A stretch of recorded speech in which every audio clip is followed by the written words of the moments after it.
Hi guys, welcome back to the channel. Just making a quick video for you before heading into work this morning on a cold Christmassy, frosty morning. Narcissists really shouldn't mess with empaths. They really, really shouldn't. An educated empath will always, always, always win against a narcissist.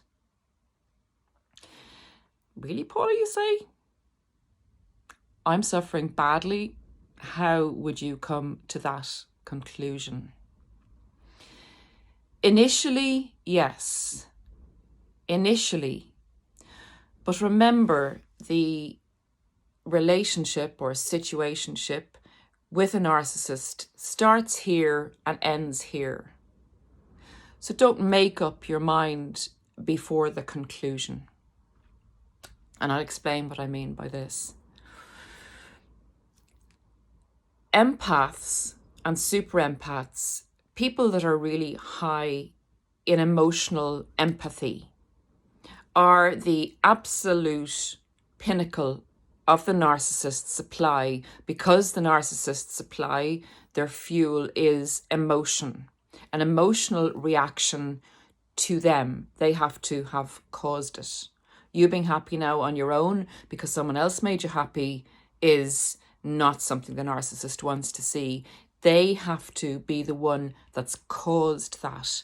And that gives them fuel, because that means they are in control of you and they are powerful. And they can manipulate you to do their bidding and give them the reaction that they need to survive. So they'll always choose an empath if they can, if an empathic person is available to them at the time that they are desperately looking for supply. Now, if you understand at this stage that the narcissist has their whole personality, their whole being, their sense of identity is constructed on the narcissistic dynamic. And this can only function if they are getting fuel. Empaths are like a total different race to narcissists. I always see the human race as divided into people that can love and people that hate. And the narcissists are on this side, and the empathic people and the normal people are on this side. And I believe that the empathic people are a more developed human being. They are what the epitome of what humanity is. And the narcissists and the cluster Bs, or cluster Ds as I call them, are the human beings that look like human beings, but that aren't filled with anything, that are empty. They were like the rejects on a factory line. They didn't fill up with what they needed to function properly in this world. Anyway, that aside, the narcissist functions on fuel, and fuel is oxygen that they need to live. So they will choose an empath at every opportunity if they can. And the reason they choose us, they choose you, is that they see people who are empathic as being weak, as being easily manipulated. Because remember, they manipulate because we have emotions. They need us to have a high level of emotion to manipulate us emotionally. If we're logical, we're not going to react to something that's illogical. But when they say something to us that our gut instinct tells us isn't right, we will excuse it because our emotion will come up and we'll say, well, maybe they have a reason for that. Maybe they look very sad. I would like to make them happy. They emotionally manipulate us, basically. But they see that as us being weak, suckers, as one person said in a comment recently, possibly a narcissist. So they see us as an opportunity for them to be fueled for a certain amount of time. They will hone in on us, they'll do the usual, they'll target us, they'll see us as a big, big food source or a big oxygen tank, if you can look at it like that, of supreme value to them. They have a lot of what I would call mini supplies going on in the background. So if you can imagine a big machine and there's a lot of different cogs on the machine and they're all working in unison to keep the machine going. So they're getting a certain amount of supply from their friends, family, people they meet on the street, people they work with, but they always will need the main meals of the day from their primary supply, from their A-grade supply, from the person they live with, their intimate supply source. Well, their primary intimate supply source. They will have other people that they go to for that supply intermittently, who they're not going to live with or marry or put in the first place. Remember, they want quality, fully flowing, regular, consistent supply that they can be in power and control over, to manipulate, to get. So if you were chosen for that, that means they saw a huge flow of empathy in you. They saw a quality person that was consistent, that was healthy, that could function consistently every day, regularly, and that had a huge amount of love to give. Now, this being for them our weakness, your weakness. So they engage with you and they do all their usual. Basically, to embed you, they do the love bombing so that they know at different points when they pull away and test you that they have you under control. They have you hypnotized. They have you totally trusting and believing in them so that they can rely on a regular daily intake of your emotional supply to them. And they can push you and pull you one way or the other. They can make you happy, sad, give them money, give them empathy, do jobs for them, look after their physical needs, just be a supply source to them in every single way. And not forgetting the attention, admiration, and adulation. So they have you set up and embedded, and once they do that, they're off to their other supplies to top up on them and then come back to you, because you won't be fully flowing like you did in the initial period. This could be now 3 to 6 months after they've actually started to live with you or had a very close relationship with you. But you'll still be supplying their daily needs. And at that stage, then they go off wandering to the other people to give them that top up that they would have got from you initially. I mean, initially they had to concentrate on you. They pounded you intensely to get you under control. But once they have you under control, not to labour the point, they'll be going off to their other sources to keep the fuel level at that level. So we're talking about they have to be at level 75% all the time in their fuel tank, in their sense of power and control, to keep that fake personality, fake identity, fake mask viable. If they drop below, say, 50%, they're in danger of disintegrating, deteriorating, becoming very depressed and not functional. So they're continually, every single day, they have to work really hard to actually exist. And I'm not feeling any sympathy for them. They actually like their disorder. They wouldn't change for the world. They think that their way is the way to be and that you and I are the idiots. And they constantly think this, even after what I'm going to tell you now. They go round and round on the same loop, looking for the same beautiful, wonderful, empathic people. And now there's not a whole load of empathic people out there that would meet the quality of the narcissistic requirement. So we don't, we're not popping up all over the place for them. They have to work hard to get a really empathic person, to get a super empath. Nevertheless, they don't learn, even after what I'm going to tell you here shortly at the end. So they have us at this stage where they're gone off to their other sources.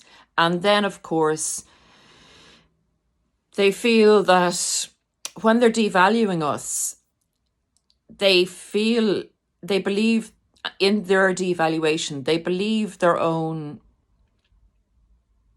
devaluation of us. So they believe as they devalue us, they see us as less quality, of less something they should strive to respect or admire, and they're really putting us down. And as they put us down, their fuel supply is going down, because they want someone that they respect highly, that is functioning really well, that's popular with other people, that's looking really good. And as they put us down, of course, you and I are deteriorating in that devaluation stage. So the supply that we're giving them, what we're reflecting back emotionally to them, is not seen as having the same potency, the same quality, because they're respecting us less and less and less. And the more power and control they have over us, they look down on us and think, you pathetic, person, now, how great do you think you are? It's really evil, and it's really a childlike way of looking at something. So they're rejecting us basically in the devaluation stage. We're getting ready to discard us if we don't discard them before that. So we're at this stage, guys. Now, some of us are lucky enough to have gotten the knowledge and to have realized that this person we're dealing with is a narcissist. And at that stage, we discard them. But this is not the usual case. People that do this are highly lucky to have the strength to do this, to have the enough self-love to do this, and also to have the knowledge that what they're dealing with is highly toxic, evil, and not healthy for them. So they discard the narcissist. Now, this to the narcissist, as we all know, and you know if you've done this, is a huge narcissistic injury. The narcissist is getting a huge blow to their whole construct, to their sense of power, to their sense of control. They've lost control of you. They've lost their power. They have to look inside, because the reflection back you're giving them is one of them not being worthwhile, which is what they truly feel about themselves inside. So the mask is disintegrating, and in a scramble to keep the mask together and get control back over you, they will do the most amazing Hoover that you could ever imagine. This is a time when the narcissist will actually admit to maybe faults and will apologize and will do all the things that a narcissist that is the antithesis, that is abhorrent to the narcissist. But they will do anything to bring you back under control, to reestablish their power and reestablish their supply line, their main fuel line in, until they can get another major fuel line coming in. So they're trying to buy time at this stage to get you back if you've discarded them. And if you go back, it'll be only for a certain amount of time, until they've reestablished a new supply line in, and until they've reconstructed their sense of power and control. And then you will be given the most devastating discard that you could possibly imagine. They will make it as cruel as possible, and they'll flash the other supply in your face. They'll really try and break you down for daring to try and kill them, basically, for daring to make them see themselves as they actually truly are. Because remember, the narcissistic mask is to protect their them from looking inwards and them from looking outwards. It's to keep them in a sense of unreality. They will, if you don't accept them back, once they've done that amazing Hoover, they will stalk you and they will do whatever they can. Even if you don't see them, they'll always be watching you to try and get back in there, to find some chink in your armor to get back in and break you down. So that's an empathic person. That's an empath or a super empath who has been lucky enough to have gotten the knowledge or has been so narcissistically abused that they've decided that they will break away from this narc, and they have to at that stage keep away. It's crucial because the narcissist will be on a mission to get you back, to hoover you, to give you the final blow, to stick the knife in and twist it until they see you broken, because that is what maintains their sense of power and control, and that's fuel to them, that's oxygen to them, that's the lifeline to them. So guys, the second dynamic, when the narcissist discards you. At this stage, the whole narcissistic cycle, it has to go in a cycle. So the narcissist is putting in a huge amount of effort and investment in you to embed you, to choose you, to devalue you, to discard you. And it's all for an end purpose. And we've said it in videos before. If you're looking at it from a psychological point of view, the narcissistic dynamic has to go in this circle. From a spiritual point of view, the narcissist has a mission to come, take, and destroy. So whichever point of view you look at it from, it's the same end game. To complete the narcissistic cycle, after they discard you, they look back at you and they have to know that they finally won. So the discard is the beginning of the end of the win.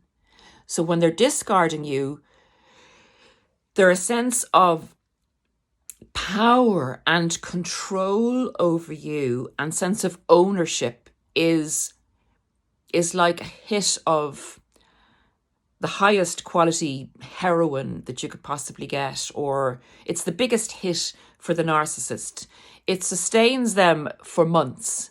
It keeps their construct as strong as it could possibly be. So you're going from the necessary 75% to keep them fueled at a level that keeps the pain away, that keeps them looking at reality, away from looking at reality, that helps them function on a daily basis. You're tipping up at 100% there when they first discard their primary source of supply. An empathic person. But this isn't the end. The narcissist then will want to look back to really complete the deal, to get back up to the beginning of the cycle where they met you and they started the whole cycle with you. And remember, they have other cycles going on in the background, but their primary source of supply, their primary fuel line, they don't have many of those cycles going on. So in order for them to complete the cycle, they need to have discarded you, and that fuel will sustain them for a good few months. And then they will be meeting a new supply, and there's a crisscross over of when they are fully embedding the new supply and in the great period at the start with the new supply, these two cycles will be working in conjunction. When they've left you and discarded you, that supply is going to last them for months. And then when they're in the great period with the new supply in conjunction with that, they're topped up. They're really at 100% plus on supply. However, the supply from you wanes in relation to the discard, power and control, and the supply from the new supply is going downwards as well as they get into the devaluation period with the new supply. So what they need to do at that stage is, if they're coming to the discard with the new supply, they need to go back to the old supply and look at them, consider hoovering them. But at that stage, what they need to see, sorry if this is a bit, is a bit complicated. At that stage with the old supply, what they need to see to complete the cycle before they start to hoover is that the old supply is still devastated, is still on the ground, is in control, and is hooverable. And that's at that stage, you'll be getting the heat checks because they need to close that circle if they're going to hoover and start the circle again, or if they're going to start the circle again in a kind of you're a background supply, but they have to keep it going in a circle with you. This is the point of the video. If you've gotten the knowledge, and if you have healed, if you have developed yourself to get to a stage where you are actually better than you were before the narcissist met you, if you're looking amazing, if your life is on a whole new trajectory, if you're looking happy at your core, joyful, peaceful, if you're starting to date someone else, if you're not, if everything is just looking really, really good with you, if you've got a new job, new car, gone on holiday, you're healed, or you're healing well. And even if you're not fully healed, this is an opportunity for you to fake it until you make it. It's the only time I'd ever say it's good to fake something. Because if you are looking truly joyful, truly happy, have found yourself, have found your beauty that you always suspected was there but never fully believed it, and Mr. or Mrs. Narcissist looks at you and he checks you or sends their flying monkeys in to see what tactic they'll use to get you back, and they see you as unhooverable. This totally and utterly destroys their construct. It disintegrates them because the power and control they felt at the discard is then annihilated because they didn't manage to take the empath down. And this is not the way it's supposed to work, guys. This has never been like this before. Every time before, it worked. This super empath has gotten the knowledge. This super empath has been true to themselves and in full integrity, without seeking revenge on a narcissist. They have gotten the most beautiful revenge they could possibly imagine. The narcissist feels they don't have power, they don't have control of you. Everything they thought about themselves and thought about you at the discard is totally flipped on its back, and they are flipped on their back. And they are decompensating. They're falling apart. They've taken a big leak in their pipeline. The pipeline that they were going to transition to, your pipeline, has totally cut. The pipeline is broken and they're left reeling. They're left, I need oxygen, I need oxygen. At that stage, when they see you as doing so much better without them, they will reach for anything that's available.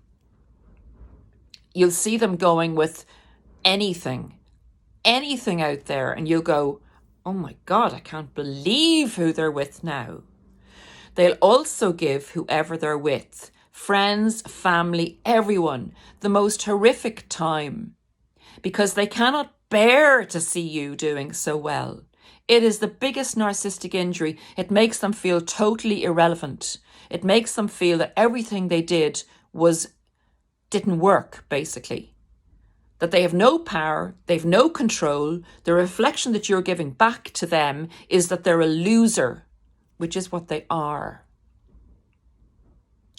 The empathic person, educated empathic person, and even uneducated will eventually, but it'll take longer, succeed.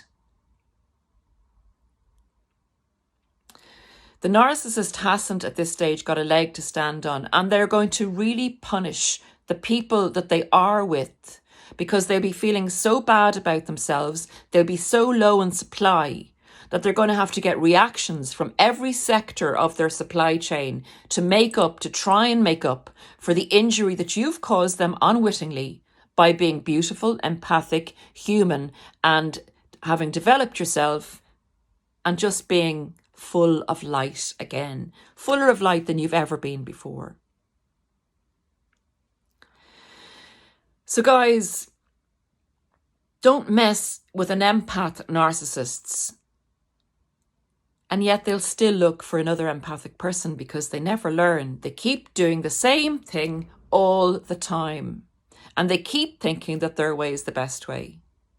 But at this stage, when they see this empathic person who they did have under control, or they thought they did at one stage, shining so brightly, they go into the depths of depression and despair, and they try and pump out the fuel from the rest of their supply chain by being really nasty and really reactive towards everyone. And people are going, what the heck is wrong with this guy? What the heck is wrong with this girl?